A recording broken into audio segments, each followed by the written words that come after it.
Thanks. John, so talking about getting Americans out of Gaza, President Biden said, I want to thank our partners in the region and particularly Qatar. The leader of Hamas lives in Qatar. So why is President Biden thanking them for anything? Oh, geez, Peter. Let's take a step back here and look at this. Qatar was... They are a terrorist group that killed Americans and kidnapped Americans within the last month. Peter, Qatar has been helpful in getting those Americans out. I'm sure you would agree with me, and everybody at your network would agree, that getting American hostages out is a good thing. And Qatar was a key player in that regard. Qatar has lines of communication with Hamas that almost nobody else has. Now, I'm not saying that we support Hamas. Of course we don't. They're a terrorist organization, and Israel has an absolute right to go after them. But Qatar has lines of communication that not everybody else has. And it would be irresponsible. In fact, I would expect that you and everybody else in here would be going after me if we weren't doing everything we could and having every possible conversation we can have to get Americans that are held hostage back home with their families. If we weren't doing that, it would be diplomatic malpractice. Let me read something to you, if you don't mind. I think I want to put this into some context here. Let me tell you what we're dealing with Hamas. Oh, geez, this is your notebook, Kareem. This fellow at Hamas, a guy named Ghazni Hamad, he did an interview a couple of days ago. He said, Israel's a country that has no place on our land.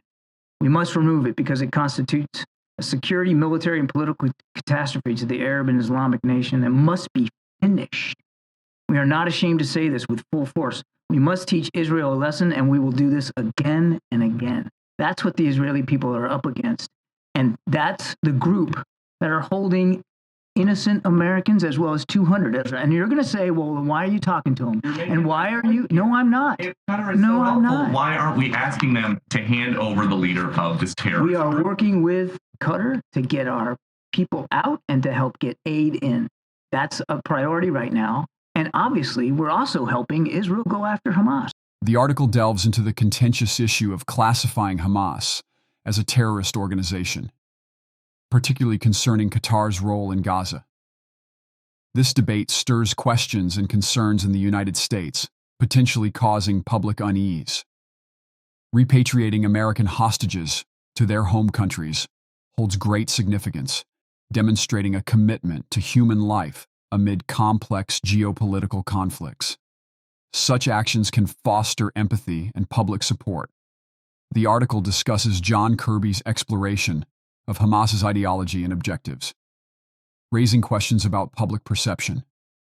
The organization's stance on Israel and its goals are seen as potential threats to regional stability. Balancing priorities in complex international situations is challenging.